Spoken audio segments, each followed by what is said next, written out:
ଆମ ପ୍ରିୟ ଓଡ଼ିଶା ଇତିହାସ ପୃଷ୍ଠାରେ ଭିନ୍ନ ଭିନ୍ନ ନାମରେ ପରିଚିତ ଥିଲା। ଏହି ନାମ ମଧ୍ୟରୁ କିଛି ନାମ ଓଡ଼ିଶାକୁ ତା'ର ପ୍ରାକୃତିକ ସୌନ୍ଦର୍ଯ୍ୟ ପାଇଁ ମିଳିଛି, କିଛି ନାମ ଭୌଗୋଳିକ ବିଶେଷତା ପାଇଁ ମିଳିଛି, ଆଉ କିଛି ନାମ ବିଦେଶୀମାନଙ୍କ ଦ୍ୱାରା ଦିଆଯାଇଛି। ଆଉ ଏମିତି ବି କିଛି ନାମ ଅଛି ଯାହା ଆମ ଉତ୍କୃଷ୍ଟ କଳା ପାଇଁ ଓଡ଼ିଶାକୁ ମିଳିଛି। ଆଜିର ଭିଡ଼ିଓରେ ଆମେ ଓଡ଼ିଶାର ଭିନ୍ନ ଭିନ୍ନ ନାମ ବିଷୟରେ ଜାଣିବା ଓ ଜାଣିବା କେମିତି ଓଡ଼ିଶା ଏହି ନାମରେ ପରିଚିତ ହୋଇଥିଲା। ରାମାୟଣ ଓ ମହାଭାରତ ପୃଷ୍ଠାରେ ଓଡ଼ିଶା। ରାମାୟଣରେ ଓଡ଼ିଶାକୁ ଦକ୍ଷିଣ କୋଶଳ ନାମରେ ବର୍ଣ୍ଣିତ କରାଯାଇଛି। ଆଉ ଏହାର ଭୌଗୋଳିକ ସ୍ଥିତି ହିସାବରେ ଏହା ଆଜିର ଛତିଶଗଡ଼ ଓ ପଶ୍ଚିମ ଓଡ଼ିଶା ଅଞ୍ଚଳକୁ ଦର୍ଶାଏ। ଏହା ପ୍ରଭୁ ଶ୍ରୀରାମଙ୍କ ପୁତ୍ର କୁଶଙ୍କର ରାଜ୍ୟ ଥିଲା। ଏବେ ଯଦି ଆମେ ମହାଭାରତ କଥା କହିବା, ମହାଭାରତରେ କଳିଙ୍ଗ ନାମର ବର୍ଣ୍ଣନା ଅଛି। କୁରୁକ୍ଷେତ୍ର ଯୁଦ୍ଧରେ ରାଜା ଶ୍ରୁତୟୁଦ୍ଧ ଓ ତାଙ୍କ ପୁତ୍ରମାନେ କୌରବ ପକ୍ଷରୁ ଯୁଦ୍ଧରେ ଲଢ଼ିଥିଲେ। ଆଉ ମହାଭାରତରେ ଉତ୍କଳର ବି ବର୍ଣ୍ଣନା ଅଛି। ମହାଭାରତରେ କର୍ଣ୍ଣ ଉତ୍କଳକୁ ଜୟ କରିଥିଲେ ବୋଲି ବର୍ଣ୍ଣନା ଅଛି।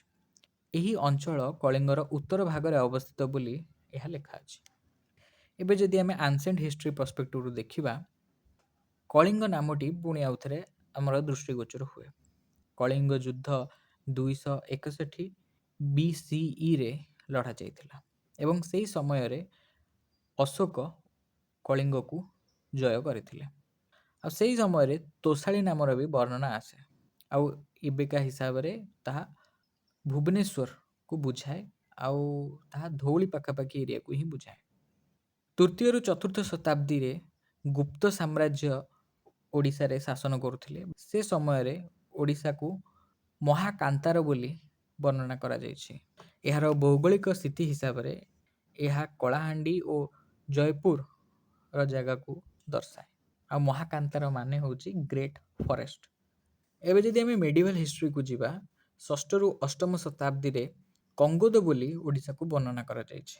ସେ ସମୟରେ ଶୈଳୋଦ୍ଭବ ବଂଶର ଶାସନ ଚାଲୁଥିଲା କଙ୍ଗୋଦରେ।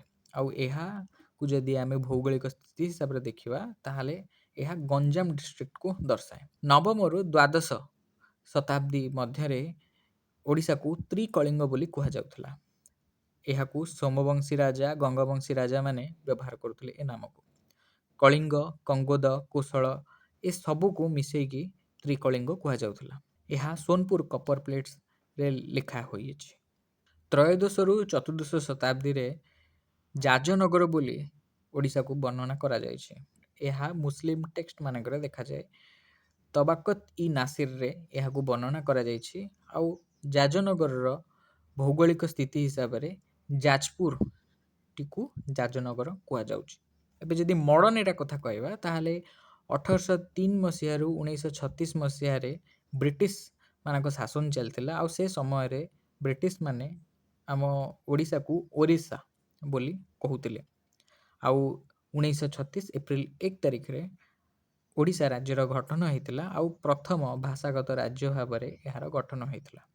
ଆଉ 2011 ମସିହାରେ ନଭେମ୍ବର 4ରେ ନାମ ପରିବର୍ତ୍ତନ କରିକି ଓଡ଼ିଶାରୁ ଓଡ଼ିଶା କରିଦିଆଯାଇଥିଲା। ଆଉ ଓଡ଼ିଶାର ଅନ୍ୟ ନାମ ଯଦି ଆମେ ସବୁ ଦେଖିବା, ଓଡ୍ର ବୋଲି ଓଡ଼ିଶାକୁ ମଧ୍ୟ କୁହାଯାଏ। ଏହା ଓଡ୍ର ଜନଜାତିର ଲୋକଙ୍କ ପାଇଁ କୁହାଯାଏ। ଆଉ ଓଡ୍ର ଦେଶ ମଧ୍ୟ ଏହାକୁ କୁହାଯାଏ। ଉଡ୍ର ବୋଲି ଓଡ଼ିଶାକୁ ମଧ୍ୟ ସମ୍ବୋଧନ କରାଯାଏ। ଏହା ଓଡ଼ିଶାର ଉପକୂଳବର୍ତ୍ତୀ ଅଞ୍ଚଳର ଜାଗାକୁ କୁହାଯାଏ। ଆଉ ଆନ୍ସେଣ୍ଟ ଗ୍ରୀକ୍ସ ମାନେ ଓଡ଼ିଶାକୁ ଓରେତେସ୍ ବୋଲି କହୁଥିଲେ। ଆଉ ବୁଦ୍ଧିଷ୍ଟ ମାନଙ୍କର ଟେକ୍ସଟରେ ଓଡ଼ିଆନ୍ ଆଉ ଓଡ଼ିଭିସା ବୋଲି ଓଡ଼ିଶାକୁ ବର୍ଣ୍ଣନା କରାଯାଇଛି। ଓଡ଼ିଶାର ଆହୁରି ମଧ୍ୟ ଅନ୍ୟ ନାମ ସବୁ ଅଛି, କିନ୍ତୁ ମୋର ଯଦି ମୁଁ ଫେଭରାଇଟ୍ କଥା କହିବି, ତାହେଲେ ଓଡ଼ିଶା ହିଁ ମୋତେ ଠିକ୍ ଲାଗେ। ତମର ଫେଭରାଇଟ୍ ଓଡ଼ିଶାର ଅନ୍ୟ ନାମ କ'ଣ, ବା ତମର ଫେଭରାଇଟ୍ ନାମ ଓଡ଼ିଶାର କ'ଣ, କମେଣ୍ଟରେ ବତେଇବ। ଏତିକି ଥିଲା। ଦେଖା ହେବ ନେକ୍ସଟ ଭିଡ଼ିଓରେ। ସେ ପର୍ଯ୍ୟନ୍ତ ନମସ୍କାର। ଜୟ ଜଗନ୍ନାଥ। ବନ୍ଦେ ଉତ୍କଳ ଜନନୀ।